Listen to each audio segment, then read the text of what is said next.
بسم الله الرحمن الرحيم الحمد لله رب العالمين الرحمن الرحيم مالك يوم الدين إياك نعبد وإياك نستعين اهدنا الصراط المستقيم صراط الذين أنعمت عليهم غير المغضوب عليهم ولا الضالين.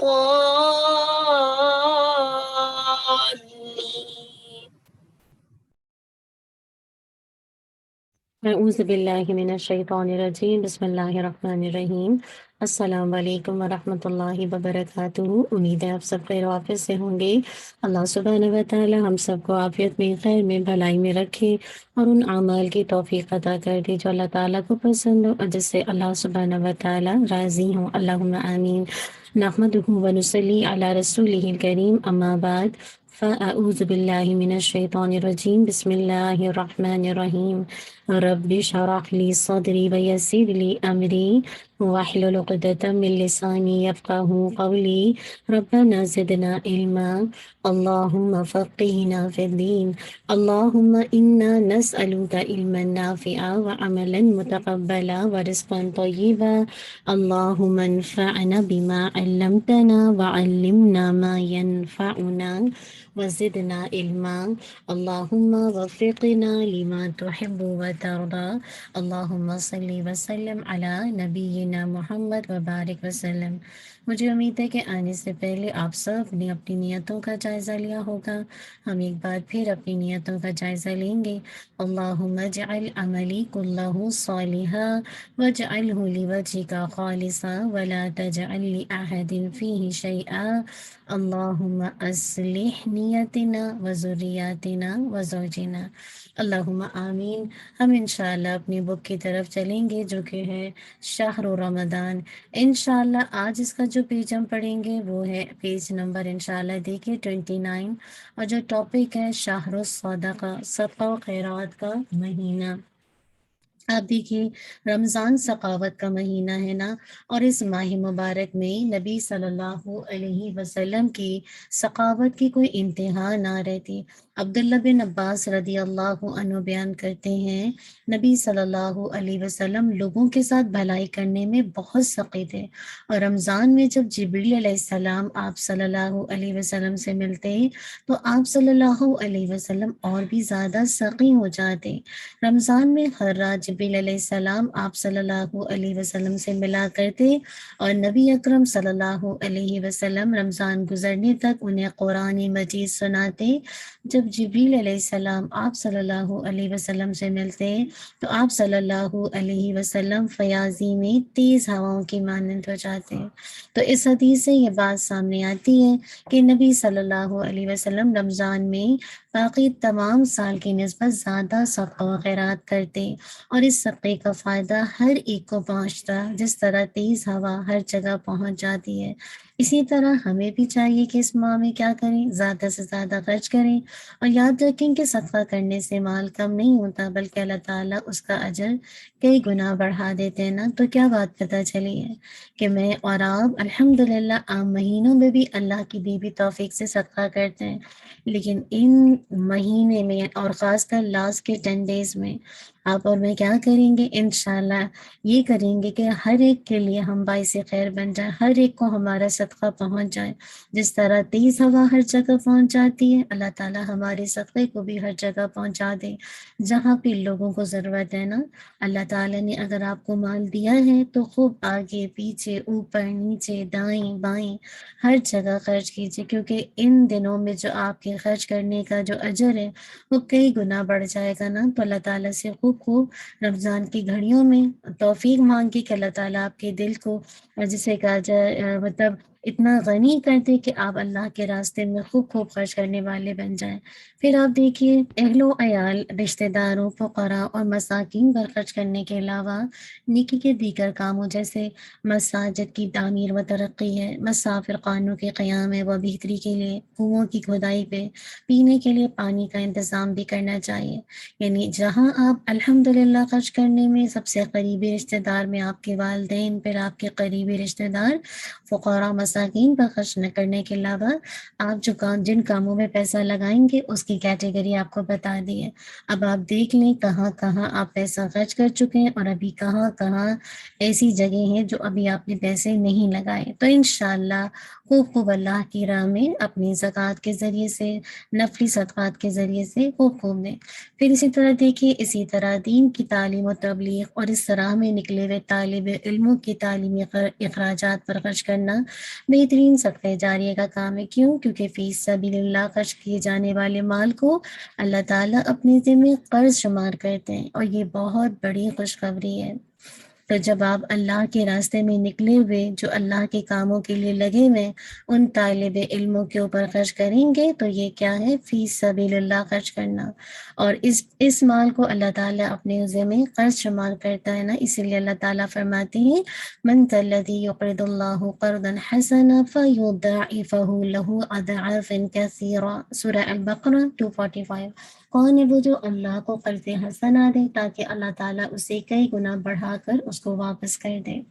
تو میں اور آپ دیکھیں کہاں کہاں آپ مساجد میں، تعلیمی اداروں میں، اگر اللہ تعالیٰ نے آپ کو زیادہ مال دیا ہوا ہے تو آپ نیت کیجیے الحمدللہ اپنی کچھ نہ کچھ رقم اگر آپ ایز اے قرض حسنہ کے طور پر مختلف اداروں میں دے سکتی ہیں تو آپ دیجیے انشاءاللہ۔ جب تک وہ آپ اس کو قرض حسنہ کو دیں گی، الحمدللہ کسی بھی ادارے کی بہتری اور فلاح کے لیے آپ کے لیے صدقہ جاریہ بنے گا، اور اللہ کے ذمہ یہ قرض ہے تو انشاءاللہ اللہ تعالیٰ آپ کو اس کا کئی گنا اجر دیں گے۔ بس اللہ تعالیٰ مجھے اور آپ کو اپنے مال میں سے خوب خوب کھلے چھپے اعلانیہ ہر طرح سے خرچ کرنے والا بنا دے، اور اس کے ذریعے سے اللہ کی رضا، اس کی رضامندی، اس کا دیدار اللہ تعالیٰ ہم سب کو پانے والا بنا دے۔ چلیے انشاءاللہ یہیں پر رکتے ہیں، ہم یہیں تک کرتے ہیں، باقی انشاءاللہ جو ہمارا اس کا باقی پورشن ہے وہ ہم انشاءاللہ نیکسٹ کلاس میں کریں گے۔ چلیے انشاءاللہ خلاصہ قرآن کی طرف موو آن ہو جاتے ہیں۔ آج ہمارا بسم اللہ الرحمن الرحیم جز نمبر 21 ہے، اور اگر آپ دیکھیے گا تو سورہ العنکبوت کا جو حصہ آپ 21 پارے میں پڑھیں گے اس میں انشاءاللہ کچھ باتیں آپ کے سامنے رکھ دیتی ہوں۔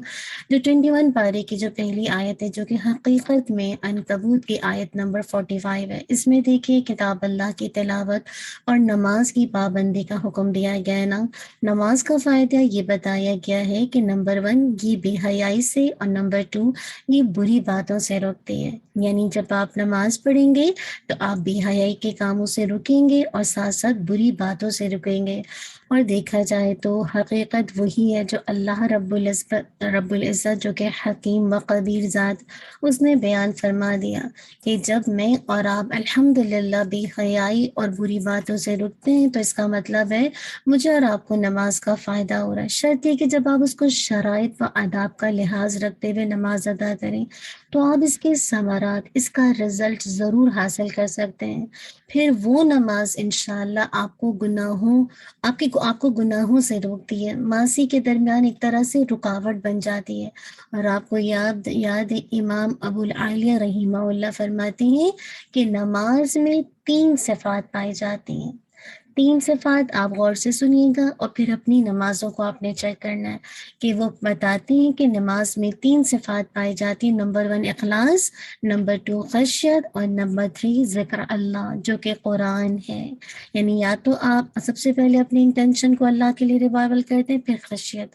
جب تک خشیت نہیں ہوگی نا تو آپ نماز کا حق ادا نہیں کر سکتے۔ اور تیسری چیز ذکر اللہ جو کہ آپ ریسیٹیشن کرتے ہیں قرآن، تو وہ کیا کرتا ہے پھر جب آپ کی نمازوں میں یہ تینوں کوالٹی آتی ہے نا، یہ تینوں خوبیاں آتی ہیں تو پھر وہ آپ کو نیکی کا حکم دیتی ہے اور پھر منکرات برائی سے روکتی ہے۔ جس نماز کے اندر ان تینوں میں سے کوئی صفت بھی نہ پائی جائے وہ حقیقت میں نماز نہیں ہوتی۔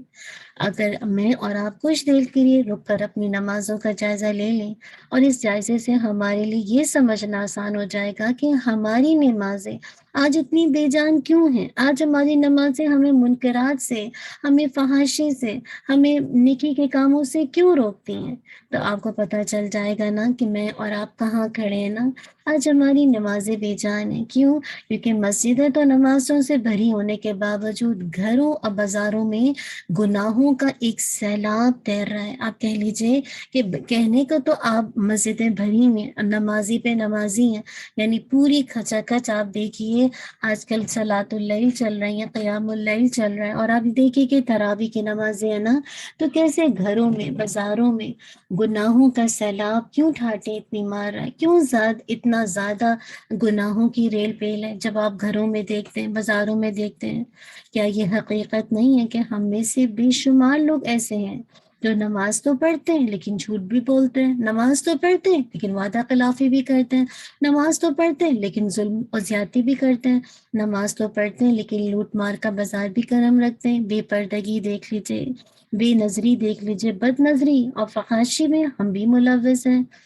آپ دیکھیے نا، ایسے لوگوں کی جو نماز ہے نا وہ دراصل نماز نہیں ہے۔ آپ ان کے گھر کو دیکھیں، بازار کو دیکھیں، دکان کو دیکھیں، ان کی تجارت کی زندگی کو دیکھ کر پتہ نہیں چلتا کہ وہ نمازی ہیں۔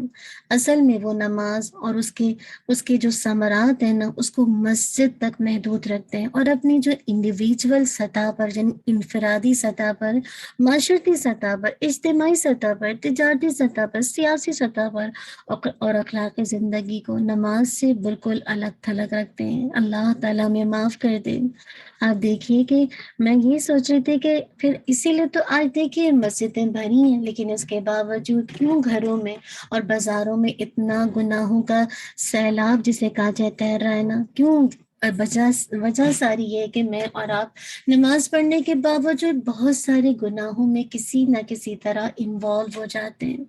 تو پھر ایسے موقع پر ایسے لوگوں کے گھر بھی، ان کے بازار بھی، ان کی دکانیں، ان کی تجارت کہیں سے بھی پتہ نہیں چلتا کہ یہ نمازی ہیں۔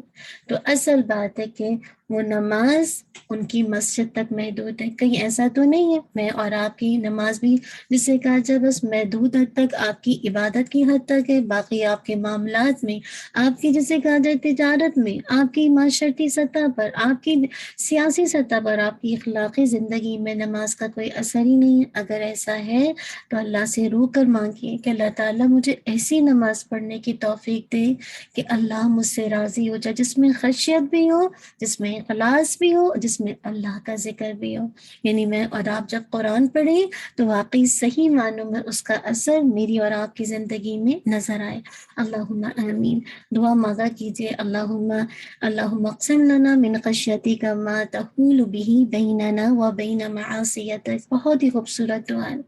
پھر آپ دیکھیے کہ اللہ کے نبی صلی اللہ علیہ وسلم کی صداقت کی بات کی جا رہی ہے کہ آپ کی صداقت کی علامت میں سے ایک واضح علامت یہ ذکر کی گئی کہ آپ امی ہیں، نہ پڑھنا جانتے تھے اور نہ لکھنا جانتے تھے۔ اگر لکھنا پڑھنا چاہتے ہوتے تو باطل پرست شک کرتے کہ شاید آپ نے پہلی کتابوں سے یہ علوم حاصل کر لی ہیں۔ صداقت کی اس واضح اور زندہ دلیل کے باوجود منکرین اعتراض کرتے تھے کہ ہم جن معجزات کا آپ سے مطالبہ کرتے ہیں اور آپ کے ہاتھوں میں کیوں نہیں ظاہر ہوتے، یعنی وہ چاہتے تھے نا کہ جو مطالبے وہ کر رہے ہیں تو وہ فوراً آپ ان کو ظاہر کر کے دکھاتے، اس لیے کہتے ہیں کہ وہ آپ کے ہاتھوں سے کیوں نہیں ظاہر ہوتے۔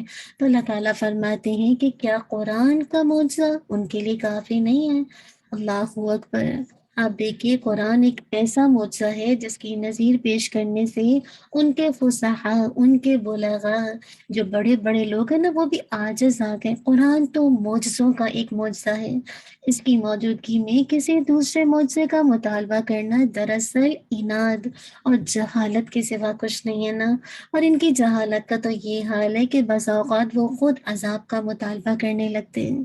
اللہ نہ کرے ہم میں سے کوئی اس انداز سے عناد اور جہالت کے اندر چلا جائے کہ خود سے عذاب کا مطالبہ کرنے لگے۔ قرآن کل بھی معجزہ تھا اور آج بھی معجزہ ہے، لیکن قرآن مجید نے جو علمی اور سائنسی انکشافات کیے تھے، عرب کے بدھو اور عجم کے دانشور ان کے سمجھنے سے قاصر تھے نا، مگر آج دیکھیں، آج کا انسان انہیں آسانی سے سمجھ سکتا ہے۔ کہنے کا مقصد ہے کہ قرآن کا معجزہ ہونا کل کے مقابلے میں آج زیادہ واضح نظر آتا ہے اور آسانی سے سمجھ میں بھی آ سکتا ہے۔ ہو سکتا ہے کہ کل کے عربوں کو تو قرآن کا معجزہ ہونا آسانی سے سمجھ میں آ جاتا، مگر اجمیوں کو کچھ مشکل پیش آتی۔ مگر آج دیکھیں، آج اشاعت علم کے اس دور میں کیا عرب اور کیا عجم، کیا ہندی، کیا یورپی، ہر شخص اس کے اعجاز کے اعتراف کرنے پر اپنے آپ کو مجبور پاتا ہے۔ شرط کیا ہے کہ وہ اسے پڑھے اور اس میں غور و فکر اور تدبر کریں، کیونکہ آج دیکھیں کون سی زبان ہے جس میں قرآن کا ترجمہ آپ کو نظر نہیں آتا نا۔ آج آپ کو جب اپنی زبان میں اس کا سمجھتے ہیں تو آپ کو نہیں سمجھ آتا کہ اللہ سبحانہ و تعالیٰ آپ سے کیا کہہ رہے ہیں نا۔ پہلے تو ہو سکتا ہے کہ اس دور میں عرب کو سمجھ آتا ہو کیونکہ وہ ان کی زبان تھی، وہ زبان دانی کے ماہر تھے، لیکن آج جسے کہا جائے پتہ بھی نہیں چلتا کون عجب، کون عجم ہے، کون عرب ہے، کون ہندی ہے، کون سی لینگویج میں۔ ہر کوئی جو اپنی زبان میں اپنے رب کے کلام کو جانتا ہے تو وہ اس کا اعتراف کرنے پر مجبور ہو جاتا ہے کہ واقعی یہ اللہ کا کلام ہے۔ بس شرط کیا ہے کہ جب وہ اسے پڑھے تو اس پر غور کرے، تدبر کرے۔ تو یہاں پہ دیکھیں انکار کرنے والوں کا حال بیان کرنے کے بعد اللہ سبحانہ و تعالیٰ نے آگے متقین کا تذکرہ کیا اور انہیں رب العزت نے ہجرت اور دین کی راہ میں آنے والے مصائب پر کہا، صبر کی تلقین کرنے کو کہا۔ جو لوگ ترک وطن کرتے ہیں انہیں معاشی ضروریات کی فکر یقیناً لاحق ہوتی ہے کہ پردیس میں گھر کا چولہا کیسے جلے گا، اس لیے تسلی دیتے فرمایا کہ جو اللہ کمزور جانوروں کو رزق دیتا ہے وہی تمہیں بھی دے گا، اس لیے ہجرت کی صورت میں تمہیں فخر سے ڈرنے کی کوئی ضرورت نہیں ہے۔ اللہ تعالی ہم سب کو اس طرح کی جو ایک اندیشے ہمارے ذہنوں میں آتے ہیں نا اللہ کی راہ میں ہر طرح کی ہجرت کرنے سے، تو وہی بات ہے کہ پھر ہم جو ہے جسے کہا جائے نیکیوں میں آگے نہیں بڑھ پاتے، کیونکہ ہم جسے کہا جائے اللہ کی خاطر ان کاموں کو نہیں چھوڑ پاتے جو اللہ تعالیٰ ہم سے چاہتے ہیں نا۔ اسی لیے دیکھیے سورت کے آخری آیت کہہ لیجیے کہ پوری سورت کا خلاصہ کہ اللہ تعالیٰ نے بیان کر دیا کہ جو لوگ ہمارے لیے مجاہدہ کرتے ہیں اور ہم انہیں ضرور اپنے راستے دکھا دیتے ہیں، اور بے شک اللہ نیکوکاروں کے ساتھ ہیں، یعنی جو لوگ اللہ کو راضی کرنے کے لیے اپنے نفس سے، شیطان سے اور دشمن دین کے ساتھ جہاد کرتے ہیں نا، تو اللہ تعالیٰ انہیں دنیا اور آخرت میں سعادت کی راہ تک پہنچنے کی توفیق عطا کر دیتے ہیں۔ اللہ کرے میں بھی اور آپ بھی رمضان کی گھڑیوں میں اپنے نفس سے، شیطان سے اور دشمنان دین کے ساتھ جہاد کر سکیں، اور اللہ کی جیسے قادر جو اللہ تعالیٰ مجھے اور آپ کو دنیا اور آخرت کی سعادت دینا چاہتا ہے اس راہ تک میں اور آپ پہنچ سکیں۔ اللہ تعالیٰ میرے اور آپ کے لیے کام آسان کر دے، اور اس کے لیے کثرت سے دعا مانگا کیجیے، یا حی یا قیوم برحمتک نستغیث اصلح لی شأنی کلہ ولا تکلنی الی نفسی طرفۃ عین۔ الحمدللہ، انشاءاللہ نیکسٹ سورہ کی طرف چلتے ہیں۔ سورہ الروم ہے، سورہ روم مکی ہے، اس میں 60 آیات ہیں، 6 رکوع ہیں۔ قرآن کریم کے جسے کہا جائے اعجاز میں سے ایک اہم وجہ اس کی پیشن گوئیاں بھی ہیں۔ اگر آپ قرآن مجید کے اعجازات دیکھیں گے جو اس کا ایک معجزہ ہے، ان میں سے ایک اگر آپ وجہ دیکھیں گے تو پیشن گوئیاں اس قرآن مجید میں بہت زیادہ ہیں، اور اس صورت کے شروع میں ایک پیشن گوئی بھی کی گئی ہے جو بعد میں الحمدللہ حروف بحروف سچی ثابت ہوئی۔ اور یہ پیشن گوئی کس کے بارے میں تھی؟ رومیوں کے غالب آنے کے بارے میں تھی۔ اس پیشن گوئی کا پورا جسے کہا جائے ہونا انتہائی غیر معمولی تھا، اور جسے کہا جائے ایسا مطلب حال تھا کہ لگتا نہیں تھا کہ ایسا ہوگا نا، تو انتہائی غیر معمولی انداز سے یہ واقعہ ہوا، کیونکہ جس وقت قرآن مجید نے یہ خبر دی تھی اس وقت کیا تھا، ایرانی اور رومیوں پر پوری طرح چھائے ہوئے تھے۔ اصل میں آپ یہ دیکھیے کہ ایرانی اور رومی اللہ کے نبی صلی اللہ علیہ وسلم کے زمانے میں دنیا کی یہ دو بڑی طاقتور قومیں تھیں، روم اور ایران، دونوں کے درمیان بڑی زور و شور سے جنگ چل رہی تھی۔ رومی کیا تھے؟ عیسائی مذہب کے ماننے والے تھے، جبکہ ایرانی آتش پرست یعنی مشرک تھے۔ دونوں دنیا کی بڑی طاقتیں تھیں، اس اعتبار سے یہ ایک عالمی جنگ تھی۔ اس طرح کشمکش مکہ کے اندر مذہب کو ماننے والے مسلمان اور مشرکین کے درمیان بھی چل رہی تھی۔ عالمی جنگ کے حوالے سے مشرکین مکہ کیا کرتے؟ جذباتی طور پر مشرکین جو تھے وہ ایران کے ساتھ تھے، اور مسلمان طبعی طور پر رومی یعنی عیسائیوں کے ساتھ تھے۔ ان دونوں کیا ہوا، روم جو ہے جسے کہا جائے تھوڑا مستحکم نہیں تھے، عدم مستحکم کا شکار تھے، اور مسلسل جنگ کرنے کی وجہ سے جو ان کا خزانہ تھا وہ خالی ہو چکا تھا۔ اس لیے کیا تھا، ایران کا بڑلا بھاری تھا۔ اس نے دیکھتے ہی دیکھتے تقریباً کہہ لیجیے پورے روم پر قبضہ کر لیا تھا، اور رومی سلطنت دارالحکومت تک محدود ہو کر رہ گئی تھی۔ پوری دنیا کی نظریں اس جنگ پر لگی ہوئی تھی۔ لوگ سوچ رہے تھے کہ روم اب گیا تب گیا، روم کی کامیابی کی بلکہ بچاؤ کے بظاہر کوئی آثار نظر نہیں آ رہے تھے۔ دن بدن ایرانی فوجوں کی پیش قدم بڑھتی جا رہی تھی، اور ویسے ویسے مشرکین مکہ کے حوصلے بھی بڑھتے جا رہے تھے۔ وہ مسلمانوں کو تانا مارتے کہ جس طرح ایران کے مشرک روم کے مذہب پسندوں کو شکست دے رہے ہیں، اسی طرح ہم تمہیں شکست سے دوچار کریں گے۔ اور دوسری طرف مسلمان جس کی حمایت کر رہے تھے، ان کی پے در پے شکستوں سے شکستہ دل ہو رہے تھے۔ ایسے وقت میں اللہ سبحانہ و تعالی نے یہ صورت نازل کر دی، اللہ اکبر، اور اس نے دنیاوی اسباب کے برعکس اعلان کر دیا کہ 9 سال کے اندر اندر روم ایران پر غالب آ جائے گا۔ اللہ اکبر۔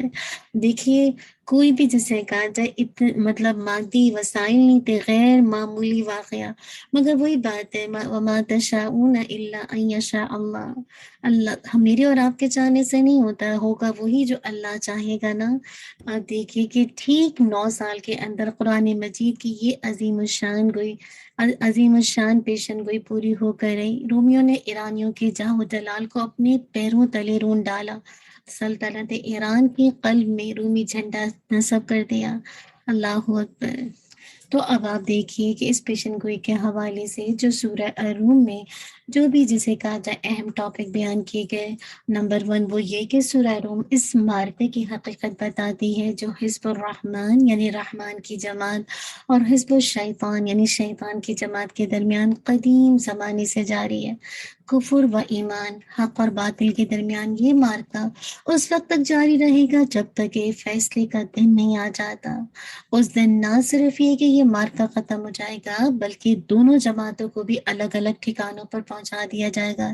اسی لیے اللہ تعالیٰ فرماتے ہیں جس دن قیامت برپا ہوگی وہ الگ الگ فرقے ہو جائیں گے، اور اہل ایمان کو جنت میں جگہ دی جائے گی اور کافروں کو عذاب میں ڈال دیا جائے گا۔ پھر آگے سے دیکھیں سورت کے اندر توحید ربوبیت اور یوم آخرت کے دلائل دیے جا رہے ہیں کہ اللہ تعالیٰ نے اس سورت میں اپنے وجود اور عظمت و جلال کے کچھ دلائل بیان کیے ہیں۔ سب سے پہلے دیکھیں اللہ تعالیٰ ایک چیز کو اس کے ضد سے پیدا کرتا ہے، جیسے زندہ اور مردہ ایک دوسرے کے اپوزٹ ہیں، لیکن وہ اپنی قدرت کاملہ سے نطفے سے زندہ انسان، انڈے سے بچہ، بیج سے درخت اور اس کے برعکس بھی پیدا کرتا ہے نا۔ اور اس کے برعکس کیسے؟ جیسے انڈے کو مرغی سے اور مرغی کو انڈے سے، انسان کو نطفے سے، نطفے کو انسان، اور مومن کو کافر اور کافر کو مومن سے پیدا فرماتا ہے نا۔ اور اسی طرح وہ قبروں سے بھی زندہ کرے گا۔ تو میں اور آپ ذرا اپنے رب کی ربوبیت کو مان جائے نا، ہر چیز کا اپوزٹ ہے۔ تو الحمدللہ جب میں اور آپ اس چیز پر غور و فکر کریں گے تو ضرور اللہ کی عظمت کے دلائل اور اس کے جلال کو پائیں گے۔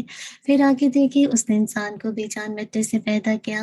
انسان سے مراد یا تو آدم علیہ السلام جو مٹی ہی سے پیدا کیے گئے تھے، یا ہر انسان کیونکہ اس کی غذائی اور جسمانی ضروریات مٹی ہی سے پیدا ہوتی ہے۔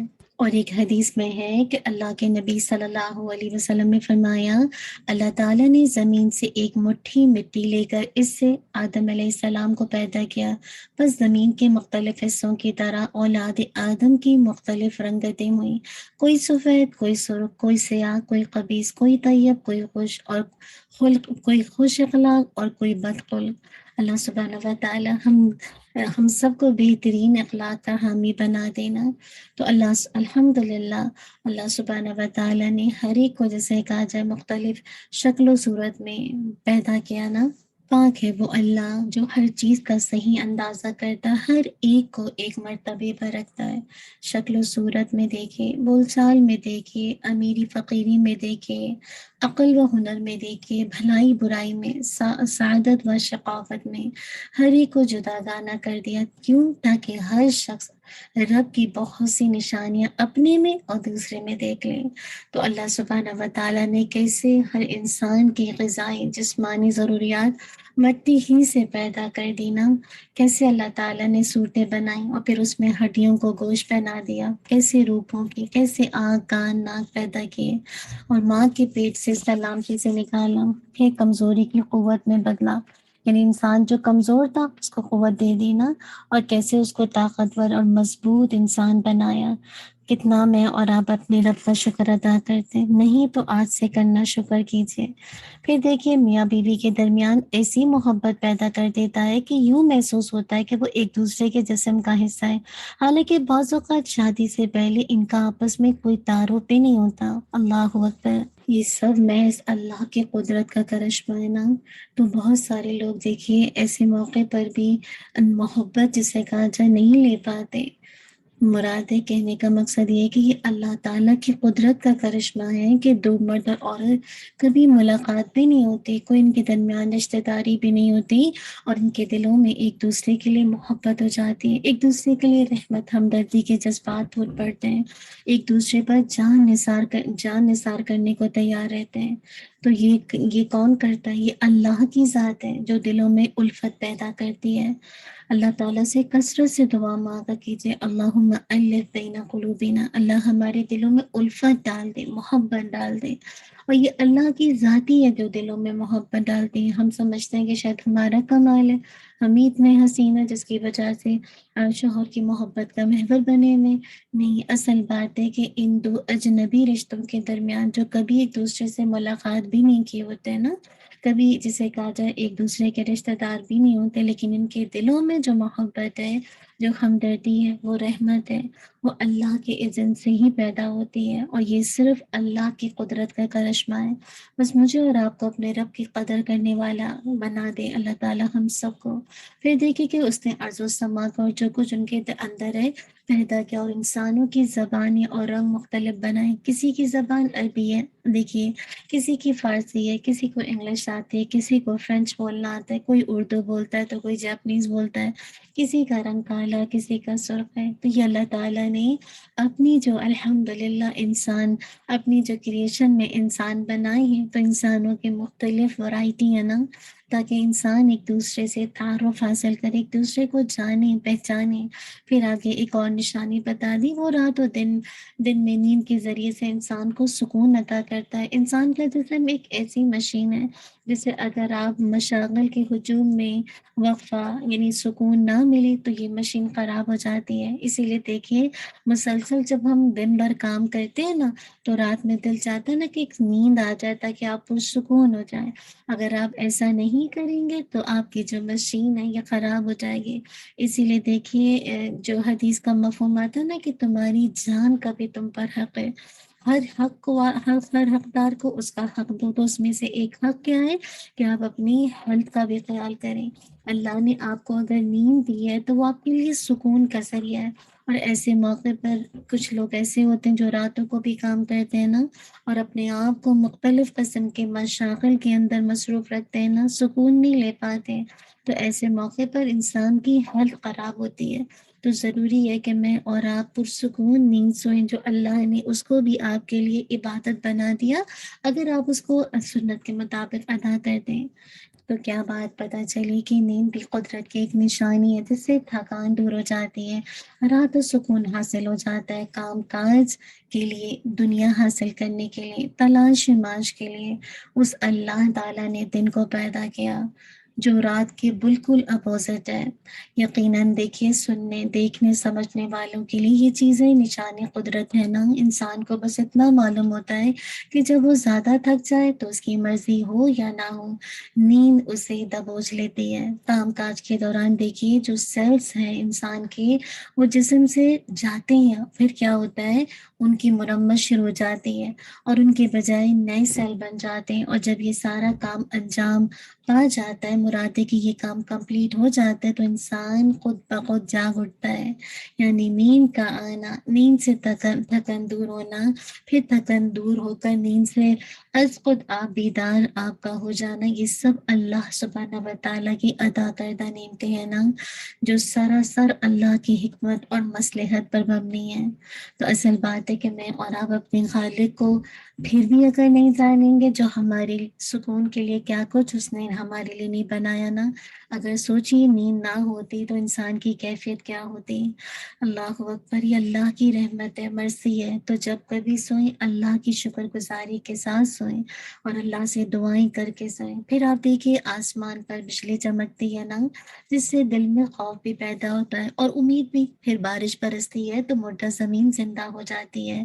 تو یاد رکھیے اللہ کے اذن سے ہی بجلی چمکتی ہے نا، اور یہ ساری اللہ کی نشانیوں میں سے. پھر دیکھیے ارض و سما کا مستحکم نظام، وجود باری تعالیٰ کی زندہ دلیل ہے. آسمان کی چھت کسی ستون کے بغیر کھڑی ہے اور اس کی جو مدار میں ستارے جو دوڑ رہے ہیں، مگر نہ اضطراب ہے نہ شور ہے. کیسی تیزی سے آپ دیکھیں آربٹ میں ستارے دوڑ رہے ہیں، مگر کوئی ان کے اندر ریسٹلیس نہیں ہے، نہ کوئی شور ہے. یوں ہی زمین مسلسل حرکت کر رہی ہے، مگر اس کے سینے پر بسنے والوں کو اس کا احساس تک نہیں ہوتا. کبھی احساس ہوتا ہے کہ زمین مسلسل حرکت کر رہی ہے؟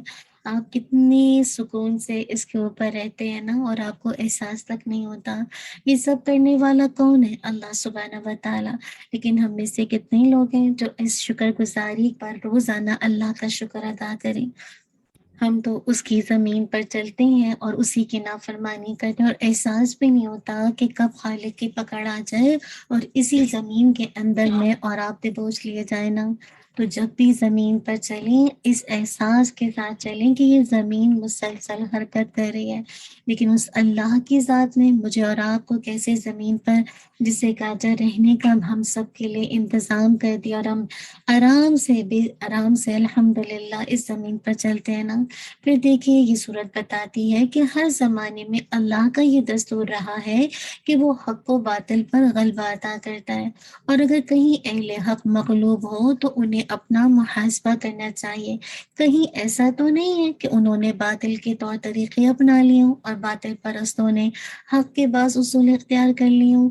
تو میں اور آپ ہمیشہ دیکھیں اللہ کا یہ ایک دستور ہے، اللہ کی ایک نورم ہے کہ ہمیشہ حق کو باطل پر غلبہ رائے. لیکن اگر کبھی وائس ورثہ نظر آئے تو میں اور آپ اپنا محاسبہ ضرور کریں، کیونکہ یہ اسی وقت ہوتا ہے جب الحمدللہ باطل کے طور طریقے اہل حق اختیار کر لیتے ہیں اور باطل پرستوں نے حق کے بعض اصولوں کو اختیار کر لیا ہوتا ہے. آج بھی دیکھیے نا، آج ہم الحمدللہ ویسٹرن کنٹریز میں رہتے ہیں، بہت ساری چیزیں آپ ان کے اندر دیکھیں گی کہ وہ چیزیں ہیں جو اسلام کی ہیں، یعنی بہترین اخلاق، اور بعض اوقات بعض ایسے رولز ہیں جو کہ مسلمانوں کے اندر ہونے چاہیے تھے، اور اسلام اس چیز کو پروموٹ کرتا ہے جو آپ کو اپنے ملکوں میں نظر نہیں آئے گا، یہاں نظر آئے گا. لیکن انفارچونیٹلی ایسا ہوتا ہے. تو جب ہم اپنے جسے کہا جائے جو ہمارے ایک پرنسپل ہے، اصول ہیں، جو دین کے بنیادی جو پرنسپل ہے، جب ہم ان کو چھوڑتے ہیں اب باطل کے طریقوں کو جسے کہا جائے اختیار کرتے ہیں، تو پھر وہی ہوتا ہے کہ پھر حق کو غلبہ کیسے ہونا. پھر دیکھیے اس صورت کے اندر بہت زیادہ جسے کہا جائے کائنات کے دلائل دیے گئے نا، جو اللہ کی عظمت و قدرت کی گواہی دیتے ہیں. آپ مختلف آیات کے اندر دیکھیں گے، اور سورت کے اینڈ پر ان کفار مکہ کا ذکر ہے جو مردوں کی طرح تھے، نہ تو آیات الہی کو سنتے تھے، نہ دیکھتے تھے، اور نہ ہی ان پر غور و فکر کرتے تھے، اور نہ ہی اس کو قبول کرتے تھے. اسی لیے شاد ہوا، اور ہم نے لوگوں کو سمجھانے کے لیے اس قرآن میں ہر طرح کی مثال بیان کر دی. اور اگر تم ان کے سامنے کوئی نشانی پیش کرو تو وہ کافر کہیں گے تم تو جھوٹے ہو. آپ دیکھیے کہ اللہ سبحانہ و تعالیٰ نے ہر طرح کی مثالیں دے کر ہم سب پر حجت تمام کر دی ہے نا، اور رسول صلی اللہ علیہ وسلم نے بھی اپنا فریضہ ادا کر دیا ہے. اس کے بعد اگر کوئی شخص بھی مزید کسی معجزے کا مطالبہ کرتا ہے تو وہ ضد اور اناد کی وجہ سے ایسا کرتا ہے، کیونکہ جب کوئی ایک شخص ایک واضح دلیل کو جھٹلا دے تو اس کے لیے دوسری دلیلوں کو جھٹلانا کوئی مشکل نہیں ہوتا، کچھ بھی مشکل نہیں. اسی لیے فرمایا ان کے پاس آپ کوئی بھی معجزہ لے کر آئیں یہ یہی کہیں گے کہ تم تو محض جھوٹے ہو، کیونکہ ان کو ماننا نہیں ہے نا، تو یہ مان کر نہیں دیں گے۔ تو اللہ تعالیٰ نے مجھ پر اور آپ پر اور تمام لوگوں پر حجت تمام کر دی ہے، اسی لیے سب سے آخر میں فرمایا بس بے شک تو مردوں کو سناتا ہے اور نہ بہروں کو پکار سناتا ہے جب وہ پیٹ پھیر کر لوٹ جائیں، اور نہ تو کبھی اندھوں کو ان کی گمراہی سے راہ پر لانے والا ہے۔ تو نہیں سناتا مگر انہی کو جو ہماری آیات پر ایمان لاتے ہیں اور پھر وہ فرما بردار ہیں۔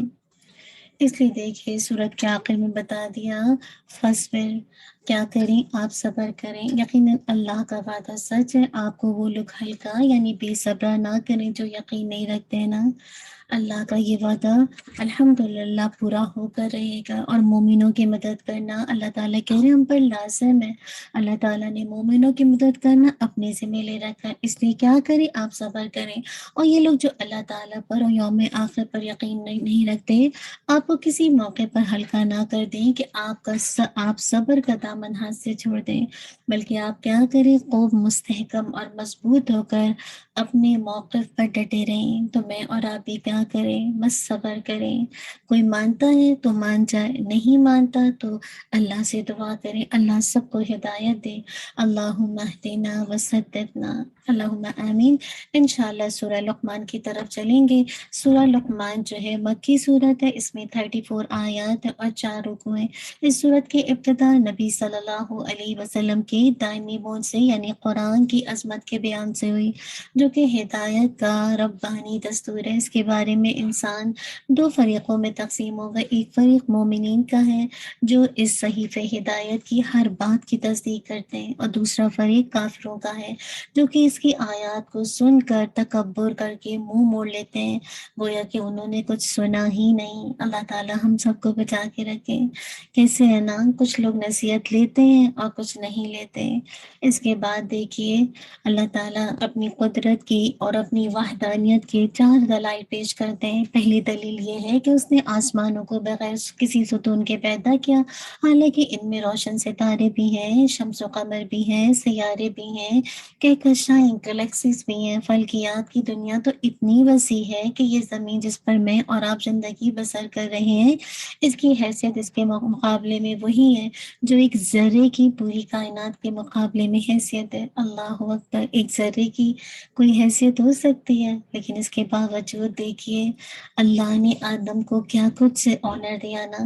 دوسری دلیل دیکھیے وہ پہاڑ جنہیں زمین کا بیلنس برقرار رکھنے کے لیے اللہ نے گاڑ رکھا ہے، اگر پہاڑ نہ ہوتے تو یہ زمین ہوا اور پانی کی وجہ سے ادھر ادھر حرکت کرتی رہتی۔ کبھی آپ شکر ادا کرتے ہیں۔ تیسری دلیل بے شمار قسم کے جو حیوانات ہیں، مویشی ہیں، چوپائے اور حشرات ہیں، ان کے علاوہ فضاؤں و سمندر میں رہنے والے ہزاروں قسم کے جاندار جن کی شکلیں، جن کے رنگ، جن کی خصوصیات تک اللہ کے سوا کسی کو معلوم نہیں۔ انسان کی عجز کا تو یہ حال ہے کہ وہ مکھی اور چونٹی تک کی مثال نہیں بنا سکتا، چاہے وہ کتنا ہی بھی صاحب فہم ہو، کتنا ہی بولتا چالتا ہو انسان ہو، لیکن انسان کا تو یہ بھی فہم نہیں ہے۔ تو میں اور آپ بھی کس بات پہ کرتے ہیں؟ سب کچھ تو اللہ سبحانہ و تعالیٰ کا دیا ہوا ہے۔ میرے پاس اور آپ کے پاس جو کچھ ہے وہ اللہ کی طرف سے، تو پھر کس بات پر کرنا؟ کیوں نہیں اللہ کے حکموں کے آگے ہم اپنا ہم تسلیم کریں؟ تو اصل بات ہے کہ انسان کی تو کوئی حیثیت ہی نہیں ہے نا، سب کچھ اللہ سبحانہ و تعالیٰ نے ہمارے لیے بنا دیا۔ پھر چوتھی دلیل دیکھیے کہ وہ آسمانوں سے بارش برساتا ہے جس کے ذریعے سے ہر قسم کی نفیس چیزیں اگاتا ہے نا۔ آسمان سے بارش کا برسنا اللہ کی عجائبات میں سے ایک بڑا، جسے کہا جائے ایک نمونہ ہے، ایک مثال ہے، اور دلائل قدرت میں سے ایک بڑی دلیل ہے، مگر انسان اس پر بھی غور نہیں کرتا۔ وہ پانی جس سے سمندر، دریا اور نہریں بھری ہوئی، یہ سب آسمان ہی سے برستا ہے۔ پھر اس پانی سے جو پھل پھول آپ دیکھیے، جو اناج، جو جڑی بوٹیاں اور درخت اگتے ہیں، اللہ اکبر، اگر میں اور آپ اس کی تفصیل کے لیے بیٹھے نا تو ہمارے صفحات بھی کم پڑ جائیں، اتنی ان کی ڈیٹیل ہے۔ اللہ تعالیٰ بس مجھے اور آپ کو رب کی جو پھیلی ہوئی کائنات میں نشانیاں ہیں اس کے ذریعے سے اپنے رب کا قرب پانے والا بنا دے، اس کی عظمت، اس کی وحدانیت، اس کے جلال کو میں اور آپ پائیں، اور اس کی قدرت کو جسے کہا جائے میں اور آپ بیان کرنے والے بنے کہ میری اور آپ کی زبان ہر وقت اللہ کے ذکر سے تر ہے۔ اتنی کچھ نعمتیں اللہ سبحانہ و تعالیٰ کی نا، لا الہ الا اللہ وحدہ لا شریک لہ لہ الملک و لہ الحمد وہو علی کل شیء قدیر۔ اس کے علاوہ دیکھیں سورہ لقمان، یعنی لقمان میں الحمدللہ جو لقمان ہیں ان کے بارے میں آتا ہے کہ جو کہ نہ نبی تھے لیکن اللہ تعالیٰ نے انہیں حکمت و دانائی سے نوازا تھا۔ اللہ تعالیٰ تو ہمیں بھی حکمت اور دانائی سے نواز دے، اللہم آمین۔ دعا مانگا کیجیے، اللہم الہمنی رشدی واعذنی من شر نفسی۔ تو کیا ہوا تھا؟ انہیں اللہ تعالیٰ نے حکمت اور دانائی سے نوازا تھا، ان کے اقوال عبرت و نصیحت کا خزانہ ہوتے تھے۔ اللہ کرے ہماری باتیں بھی عبرت اور نصیحت کا خزانہ بن جائیں۔ ان کا کلام بے انتہا خوبصورت تھا، ان کی خاموشی تفکر اور ان کے ارشادات موعظت ہوتے تھے۔ اللہ تعالیٰ نے ان کو وہ 5 وصیتیں ذکر فرمائیں جو انہوں نے اپنے بیٹے کو دی دیں۔ یہ بڑی قیمتی ہیں اور جامع نصیحتیں جو کہ عقیدہ، عبادت، اخلاق اور سلوک کے ساتھ تعلق رکھتی ہیں۔ اب دیکھیے ہر پہلو پہ ان کی نظر دی نا، تو عقیدہ بھی بیٹے کا درست کر دیا، عبادت کا رنگ بھی بتا دیا، کیسے آپس میں سلوک کو رکھنا ہے وہ بھی بتا دیا، اور اخلاق کو کیسے بہتر کرنا ہے۔ تو پہلی وصیت یہ تھی کہ اے بیٹا اللہ کے ساتھ شرک نہ کرنا۔ کیوں؟ کیونکہ شرک بہت بڑا ظلم ہے اور اس کے انجام بہت کچھ، اس کا جو انجام ہے وہ تباہ کن ہے، انسان کی ہلاکت ہے۔ اس کے بعد خود اللہ تبارک و تعالیٰ والدین کے ساتھ حسن سلوک کا حکم دیتے ہیں۔ تو میں اور آپ بھی کیا کریں؟ جب اپنے بچوں کو وصیت کریں تو سب سے پہلے ان کو بتائیں کہ شرک ظلم عظیم ہے اور اس کا انجام ہمیشہ کی تباہی ہے نا، اور پھر ساتھ ہی والدین کے حق کے ساتھ کہ ان کے ساتھ حسن سلوک کرنا ہے۔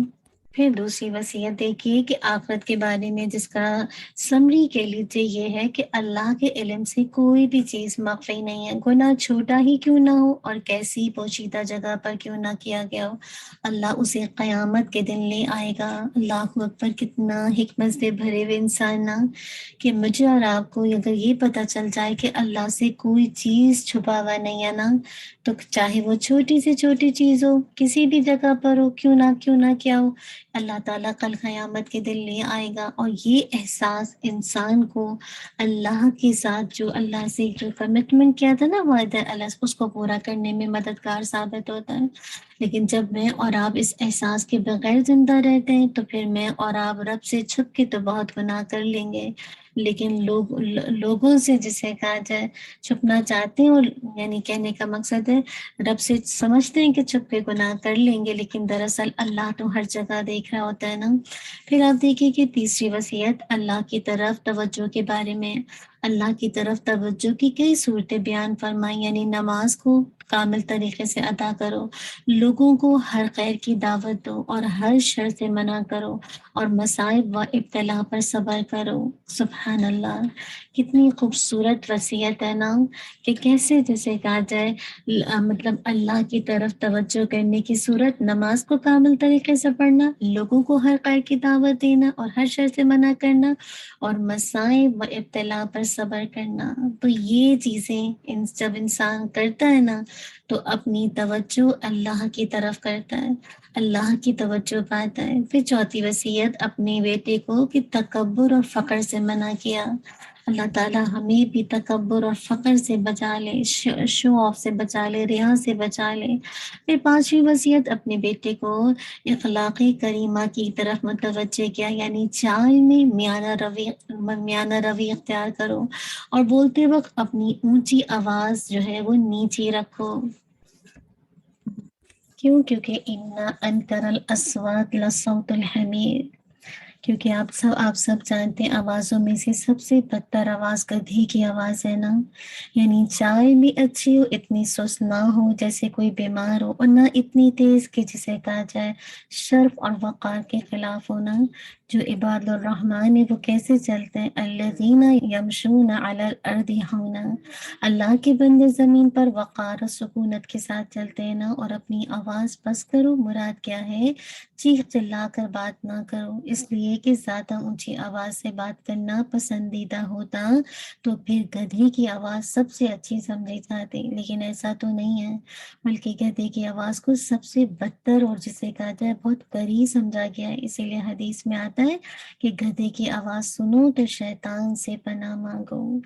اللہ سبحانہ و تعالی ہمیں ان نصیحتوں پر عمل کرنے والا بنا دے۔ بہترین پیرنٹنگ کے لیے نصیحتیں جو الحمدللہ اگر بچپن سے ہی بچوں کو دے دی جائیں تو انسان کے اندر توحید بھی ٹھیک ہو جائے، عبادات بھی ٹھیک ہو جائے، اور اخلاقیات بھی بہتر ہو جائیں، اور آپس کے رشتے بھی ٹھیک ہو جائیں۔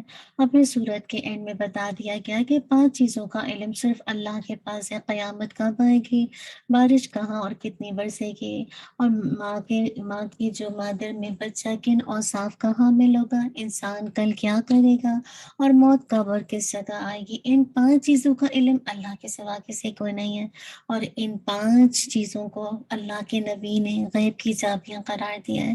تو یہ غیب کی کنجیاں ہیں جن کو اللہ سبحانہ و تعالیٰ کے علاوہ کوئی نہیں جانتا۔ ابو ہریرہ رضی اللہ عنہ فرماتے کہ اللہ کے نبی صلی اللہ علیہ وسلم ہمارے مجلس میں بیٹھے ہوئے تھے، ایک صاحب تشریف لائے، پوچھنے لگے یا رسول اللہ ایمان کیا چیز ہے؟ آپ صلی اللہ علیہ وسلم نے فرمایا اللہ کو، فرشتوں کو، کتابوں کو، رسولوں کو، آخرت کو، مرنے کے بعد جی اٹھنے کو مان لینا۔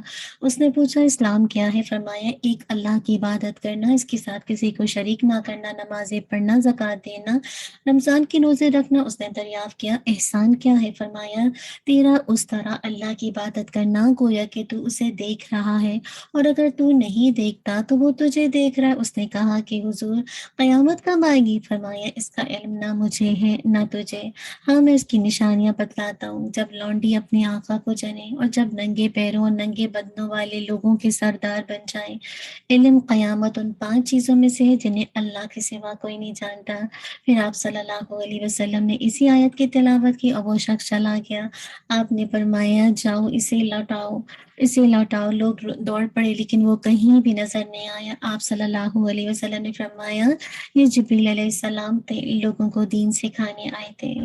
تو کیا بات پتہ چلی کہ جو 5 چیزیں ہیں کہ ماں کے پیٹ میں جو ہے اللہ اسے جانتا ہے، کوئی نہیں جانتا کل کیا کچھ کرے گا۔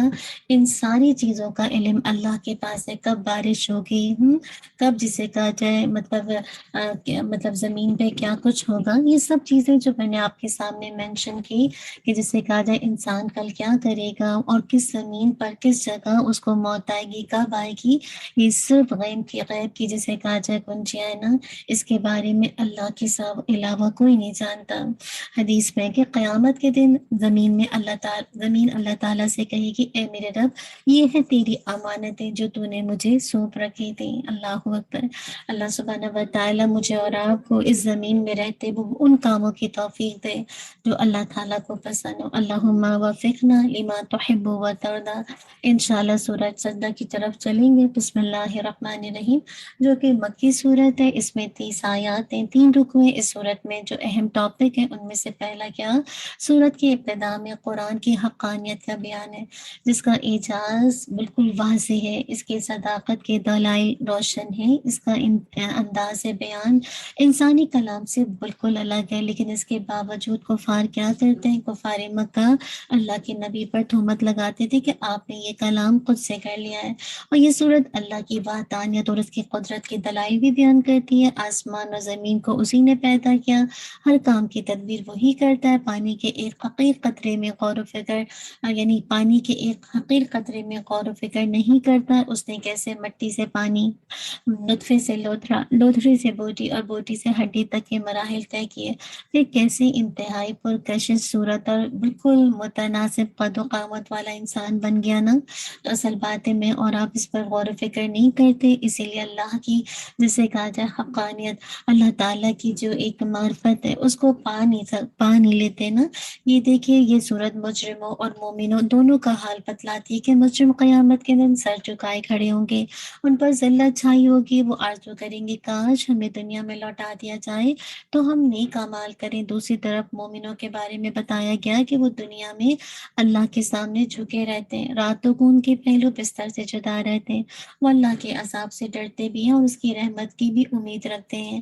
اس کے علاوہ اللہ کے دیے ہوئے مال اللہ کی رضا کے لیے خرچ کرتے ہیں۔ ان کے بارے میں فرمایا گیا کہ کوئی جان یعنی کوئی جان نہیں جانتا کہ اس کے لیے آخرت میں آنکھوں کی کیسی ٹھنڈک اللہ سبحانہ و تعالیٰ نے چھپا کر رکھی ہے۔ یہ ان اعمال کا صلہ ہے جو وہ کرتے تھے۔ کیوں؟ کیونکہ انہوں نے ریا اور دکھاوے کے بغیر چھپ چھپ کر اعمال کیے تھے۔ اللہ تعالیٰ نے ان کے لیے ایسی نعمتیں چھپا رکھی جو کسی کے جیسے کہا خیال میں کبھی بھی نہیں آئی۔ ویسے بھی جنت کی نعمتوں کی صحیح حقیقت کسی کی سمجھ میں آ ہی نہیں سکتی۔ دنیا کی نعمتیں آخرت کی نعمتوں کے ساتھ صرف لفظوں میں مشترک ہیں، حقیقت کے اعتبار سے دیکھیے ان کے درمیان زمین آسمان سے بھی کہیں زیادہ فرق ہے۔ اللہ تعالیٰ مجھے اور آپ کو ان نعمتوں کو پانے والا بنا دے، اللہم آمین۔ ایک حدیث قدسی میں ہے کہ آپ صلی اللہ علیہ وسلم نے فرمایا، اللہ تبارک و تعالیٰ فرماتا ہے کہ میں نے اپنے نیک بندوں کے لیے وہ نعمتیں تیار کر رکھی ہیں جنہیں نہ کبھی کسی آنکھ نے دیکھا، نہ کسی کان نے سنا، نہ کسی کے دل میں ان کا خیال تک ہی آیا۔ سیدنا ابو ہریرہ رضی اللہ عنہ نے کہا کہ اگر تم چاہو تو دلیل کے طور پر یہ آیت پڑھ لو، فَلَا تَعْلَمُ نَفْسٌ مَّا أُخْفِيَ لَهُم مِّن قُرَّةِ أَعْيُنٍ جَزَاءً بِمَا كَانُوا يَعْمَلُونَ۔ اللہ اکبر۔ اور اللہ کے نبی صلی اللہ علیہ وسلم کا فرمانے کہ جنت کی نعمتیں جسے ملیں گی وہ کبھی واپس نہیں ہوں گی، ان کے کپڑے پرانے نہ ہوں گے، ان کی جوانی نہیں ڈھلے گی، ان کے لیے جنت میں وہ ہے جو نہ کسی آنکھ نے دیکھا، نہ کسی کان نے سنا، نہ کسی انسان کے دل پر ان کا وہم و گمان بھی گزرا۔ اللہ سبحانہ و تعالیٰ ہم سب کے لیے جنت کا حصول آسان کر دے۔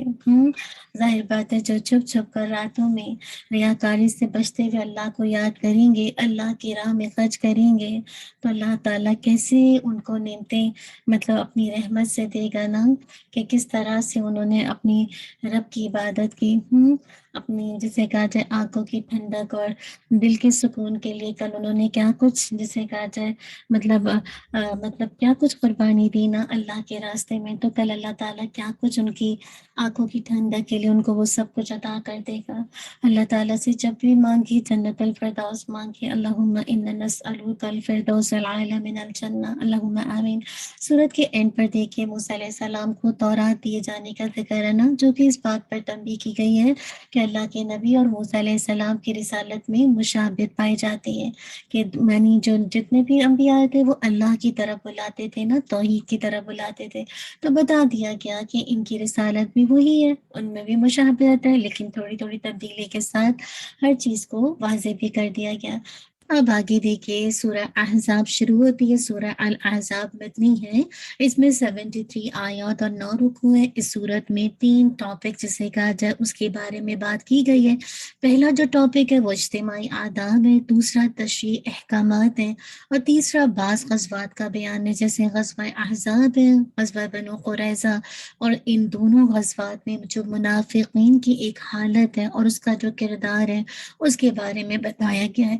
اس صورت کے اہم جو ٹاپک ہیں اس میں یہ کہ پہلی 2 آیت میں اللہ کے نبی کے واسطے سے نبی کی امت کو 4 امور کا حکم دیا گیا کہ وہ یہ 4 کام کریں گے تو حقیقت میں فلاح اور سعادت کی منزلیں طے کریں گے۔ پہلا کیا چیز ہے جو میں اور آپ کریں گے جس کی وجہ سے میں اور آپ فلاح اور سعادت کی منزلیں طے کریں گے؟ اس میں یہ ہے کہ اللہ کا ڈر، جتنا زیادہ اللہ کا ڈر آئے گا انشاءاللہ تو آپ دیکھیں گا اتنی زیادہ آپ فلاح کی بلندیوں پر چڑھتے چلے جائیں گے نا۔ اور تقویٰ ہے کیا؟ تقوی کا مطلب تو اللہ کی اطاعت اور اللہ کی دی ہوئی روشنی کے مطابق انسان اپنی زندگی کو گزارے اور اللہ سے ثواب کی امید رکھے، اور اللہ کی معصیت اور اللہ کی دی ہوئی روشنی کے مطابق اللہ کے عذاب سے ڈرتے ہوئے گناہ کو ترک کر دے۔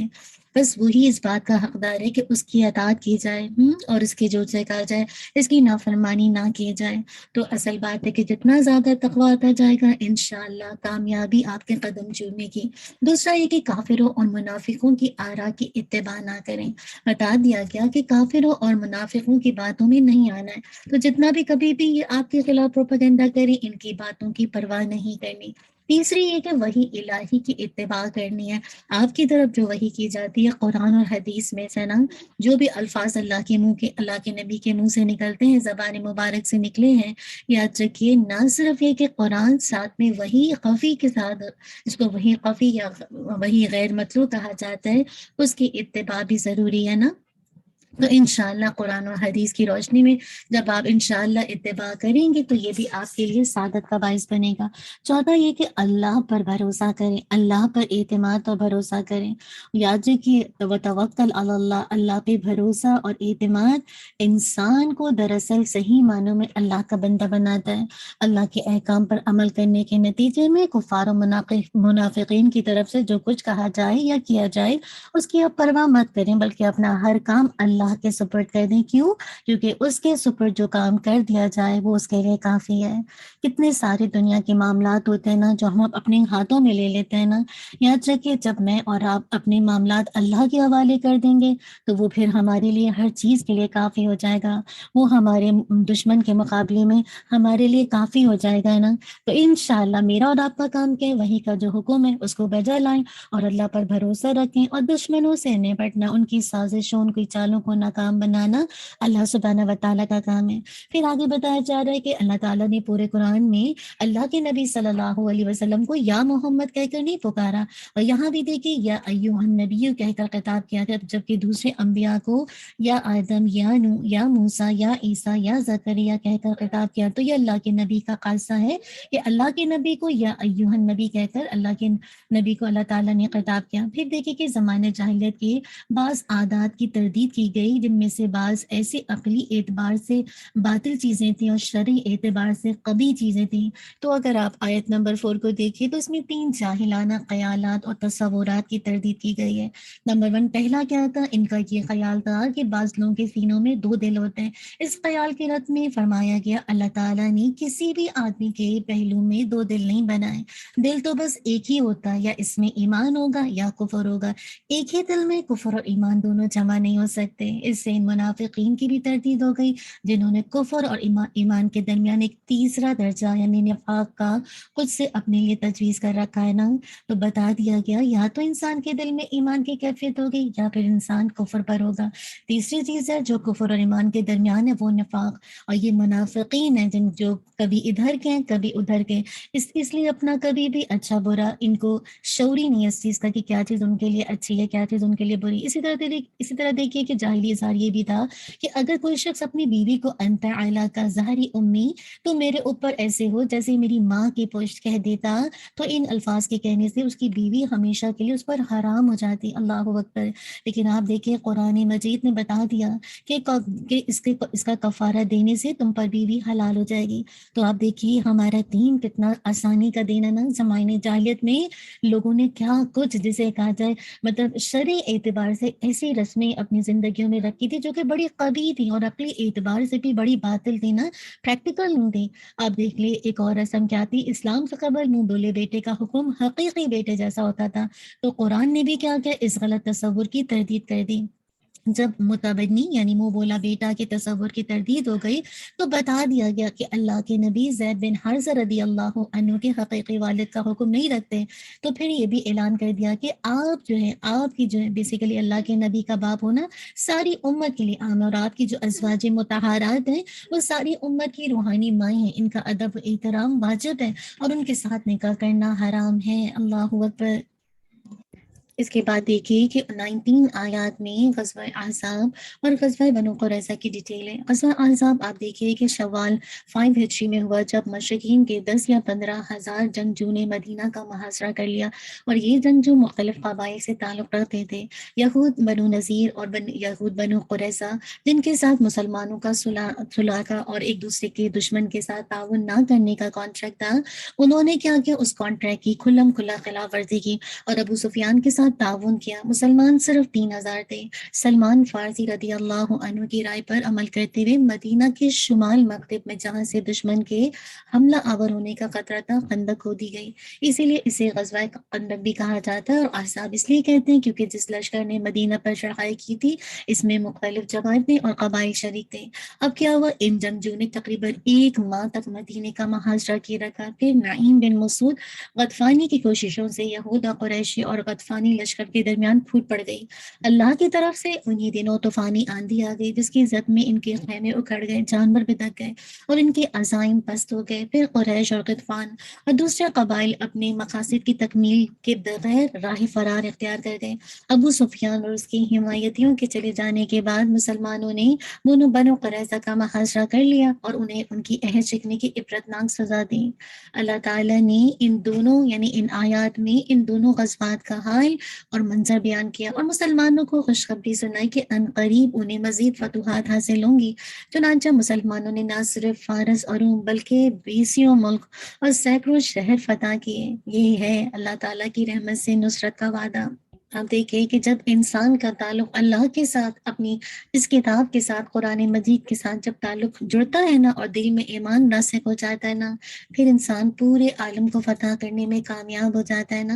اور اللہ تعالیٰ کی پیشن کوئی پوری ہو کر رہی کہ اللہ کے نبی جن کو اللہ تعالیٰ نے آخری رسول بنا کر بھیجا، دین اسلام کو جسے کہا جائے غالب کرنے کے لیے آیا تھا، اور یہ غلبہ یقینی ہے اور کسی بھی صاحب ایمان کو اس میں شک نہیں ہونا چاہیے۔ بظاہر آج کل حالات مخالف ہیں، لیکن جب اس پیشن گوئی کے پورے ہونے کا وقت آئے گا تو حالات بھی اللہ کی رحمت سے موافق ہو جائیں گے اور وہ افراد بھی مہیا ہو جائیں گے جو اپنے اخلاق، اپنے اعمال کے اعتبار سے پہلی صدی کے مسلمانوں کی یاد تازہ کریں گے۔ اللہ کرے آج مسلمانوں کے اندر وہ ایمان، وہ اخلاق، وہ اعمال، وہ معاملات اور وہ کردار کے لوگ پیدا ہوں جو واقعی جسے کہا جائے پوری دنیا پر چھا جائے نا، جو واقعی صحیح معنوں میں پورے عالم کو فتح کرنے والے ہوں نا۔ اور وقت آئے گا انشاءاللہ اللہ تعالیٰ اپنی رحمت سے لے کر آئے گا۔ اور آپ کو یاد ہے سعد بن معاذ رضی اللہ عنہ نے بنو قریظہ کے حوالے سے کیا جسے کہا جائے اپنی رائے پیش کی تھی۔ انہوں نے کیا فیصلہ کیا تھا کہ ان کے تمام اموال کو ضبط کر لیا جائے، عورتوں اور بچوں کو غلام بنا لیا جائے اور تمام جوان مردوں کو قتل کر دیا جائے۔ اور ان کا وہی فیصلہ تھا جو کہ اللہ کا فیصلہ تھا سات آسمانوں پہ، کیونکہ یہ یہود جو بنو قریظہ کے تھے نا، یہ چاہ رہے تھے کہ سعد ان کے بارے میں فیصلہ کریں۔ تو دیکھیے اللہ تعالیٰ نے کیسے ان کے بتا دیا کہ ہمیں جو بھی ساتھ فیصلہ کریں گے تو ہمیں منظور ہوگا، اور اللہ تعالیٰ نے جسے کہا جائے مطلب جو بھی انہوں نے فیصلہ کیا تو وہی فیصلہ اللہ سبحانہ و تعالیٰ کا تھا۔ اور یہ فیصلہ کوئی ذاتی انتقام یا غصے کی بنیاد پر نہیں تھا، بلکہ یہ فیصلہ بین الاقوامی جنگوں اصولوں کے مطابق تھا۔ لہٰذا اس فیصلے کو فریقین نے قبول بھی کیا اور مدینہ ہمیشہ کے لیے یہود سے پاک ہو گیا۔ آپ سوچیے کہ اس صورت میں ان حالات پر تبصرہ ہے، اور چونکہ مشرکین کا مدینہ پر یہ آخری حملہ تھا، اللہ کے نبی نے فرمایا یہ عرب کا آپ پر آخری حملہ، اب ہم ان پر حملہ کرنے کے لیے ان کے علاقوں میں جایا کریں گے۔ اور حقیقتاً ایسا ہی ہوا کہ اس کے بعد کوئی بھی دشمن مدینہ پر حملہ کرنے کی جرت نہ کر سکا۔ اسی لیے اللہ تعالیٰ نے آگے اسلامی معاشرت کی اصلاح کے اصول بیان کیے۔ انشاءاللہ اگلے پارے میں ہم ان کو دیکھیں گے کہ کیسے کسی معاشرے کی اصلاح کے لیے جب تک کوئی پرنسپل نہ بنائے جائیں تو وہ جسے کہا جائے معاشرہ بھرپور انداز سے ترقی نہیں کرتا نا۔ تو اللہ سبحانہ و تعالیٰ مجھے اور آپ کو بہترین ایمان کی نور دے دے، وہ مضبوط اللہ اور اس کو اللہ کی کتاب سے تعلق دے دے کہ واقعی آج ہم وہی جسے کہا جائے گلوبل سطح پر دین کو ریپرزینٹ کرنے والے بنے اور دین کے غلبے کے لیے کام کریں۔ اللہ سبحانہ و تعالیٰ ہم سب کے لیے آسانی کر دے۔ اللہ تعالیٰ سے کثرت سے دعا کیا کیجیے، اللہم زینا بزینت الایمان وجعلنا ہداۃ مہتدین۔ اے اللہ ہمیں ایمان کی زینت سے مزین فرما اور ہمیں ہدایت یافتہ رہنما بنا دے۔ اللہم آمین۔ جزاک اللہ خیر، بارک اللہ فیک۔ ربنا تقبل منا انک انت السمیع العلیم وتب علینا انک انت التواب الرحیم۔ سبحانک اللہم وبحمدک اشہد ان لا الہ الا انت استغفرک واتوب الیک۔ سبحان ربک رب العزت عما یصفون وسلام علی المرسلین والحمد للہ رب العالمین۔ جزاک اللہ خیرا کثیرا، بارک اللہ فیک۔ السلام علیکم ورحمۃ اللہ وبرکاتہ۔ آپ سب اپنے لیے دعا کر لیں۔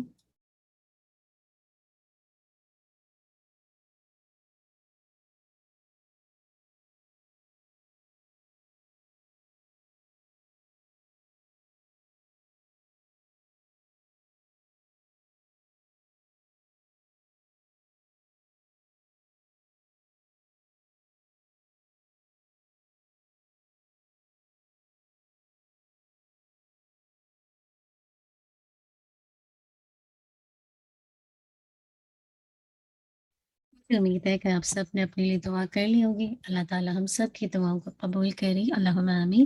چلیے الحمدللہ. اگر آپ میں سے کوئی شیئرنگ کرنا چاہتا ہے تو کوئکلی اپنا ہینڈ ریز کر دیں. ادروائز یہ کہ انشاءاللہ ہم آج کی ریفلیکشن کی آیات پہ چلیں گے. چلیں ٹھیک ہے. اگر آپ میں سے کوئی بھی نہیں ہینڈ ریز کرتا تو ہم انشاءاللہ آج کی ریفلیکشن کی آیات پہ چلتے ہیں. اللہ تعالیٰ ہم سب کے لیے آسانی کر دے. سسٹر وحیدہ کا ہینڈ ریز ہے. جی سسٹر وحیدہ آپ کوئکلی انشاءاللہ لے لیجیے. جزاک اللہ خیر. بارک اللہ فیک. السلام علیکم. وعلیکم السلام ورحمۃ اللہ وبرکاتہ.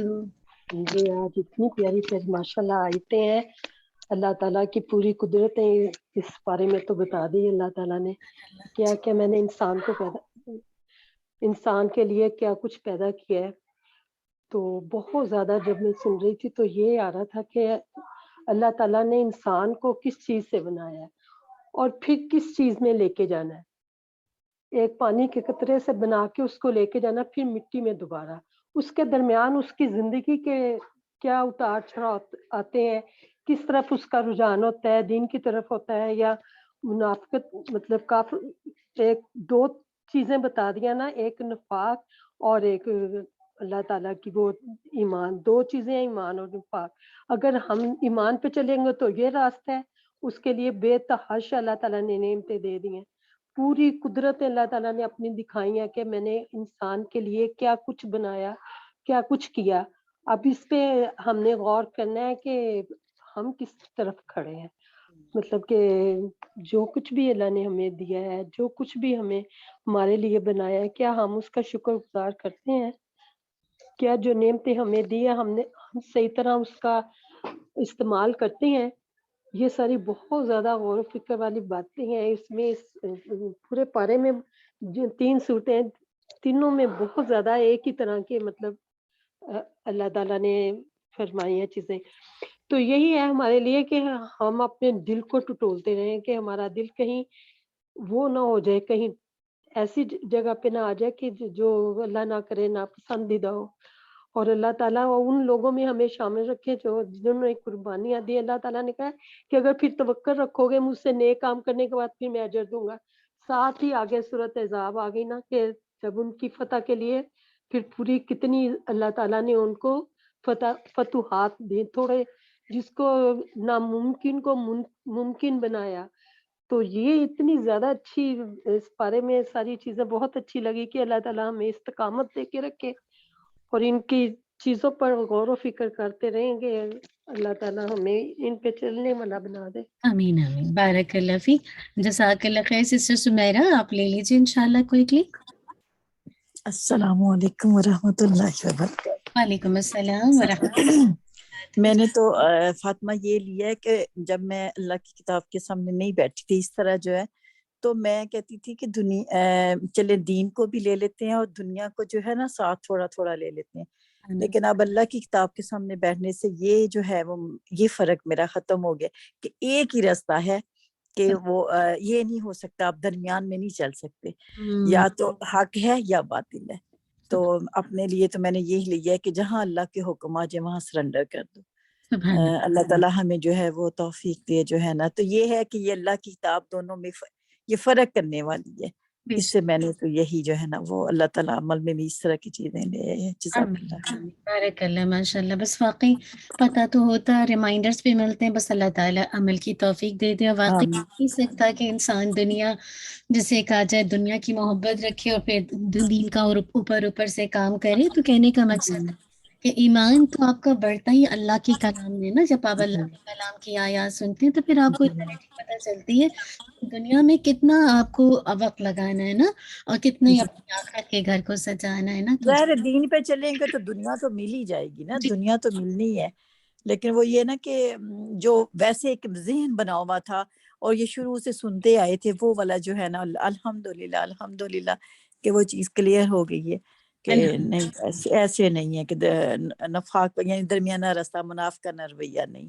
الحمدللہ. بارک اللہ. ماشاء اللہ. بارک اللہ. سسٹر فریدہ آپ انشاءاللہ کوئکلی لے لیجیے. جی السلام علیکم ورحمۃ اللہ وبرکاتہ. وعلیکم السلام ورحمۃ اللہ وبرکاتہ. میں یہ سوچ رہی تھی کہ انسان جب مغرور ہوتا ہے تو کیوں مغرور ہوتا ہے، اس کی وجوہات کیا ہے؟ ایک تو یہ ہے کہ دولت، اور جب دولت اس میں آ جاتی ہے نا، چاہے وہ کسی بھی طریقے سے آئے گی، تو اس کا رویہ بالکل بدل جاتا ہے. وہ ایسے کرتا ہے کہ وہ اپنی زبان بھی اس کی بدل جاتی ہے، اور اس کے بعد اس کے وہ چلنا پھرنا اور اس کی سوسائٹی بدل جاتی ہے. اور یہ انسان، اب میں تو آپ کمپیئر کریں ایک غریب بندہ جو ہے، اس کو آپ دیکھیں کتنا ہمبل ہے، کس طرح وہ اب جھک کے رہتا ہے اپنے، بیچارہ بے شک جیسے بھی ہے میڈیوکر رہتا ہے. اور پھر اس کی وجہ سے مطلب وہ زبان بھی اس کی ہمبل ہوتی ہے. اور میں کہتی ہوں کہ دیکھو اسی وجہ سے اللہ تعالیٰ نے ان کے غریب کے لیے یہ جنت رکھی ہے پہلے، بعد میں ہم لوگوں کو ملے گی.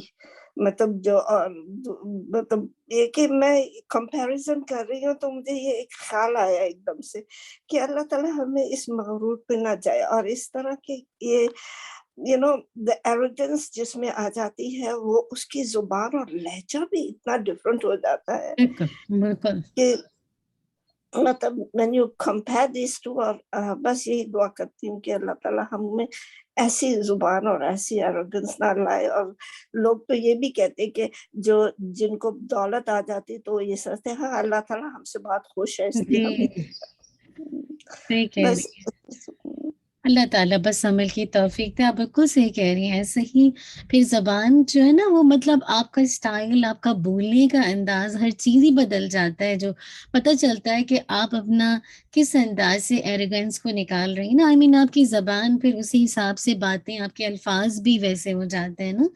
بس اللہ تعالیٰ ہمیں جتنا بھی اللہ تعالیٰ کسی بھی حوالے سے اسکلس دے، چاہے مال ہے، اولاد ہے، یا کسی بھی حوالے سے اللہ کی کوئی بھی بلیسنگ ہے، تو کبھی بھی اس ہمارے اندر ایروگنس نہ ہے. اللہ تعالیٰ ہم سب کو بچا کے رکھے. جزاک اللہ خیر، بارک اللہ فیک. انشاءاللہ ہم اپنی سسٹر نبیلہ، آپ کا ہینڈ ریز ہے، کوئکلی آپ بھی لے لیجیے انشاءاللہ.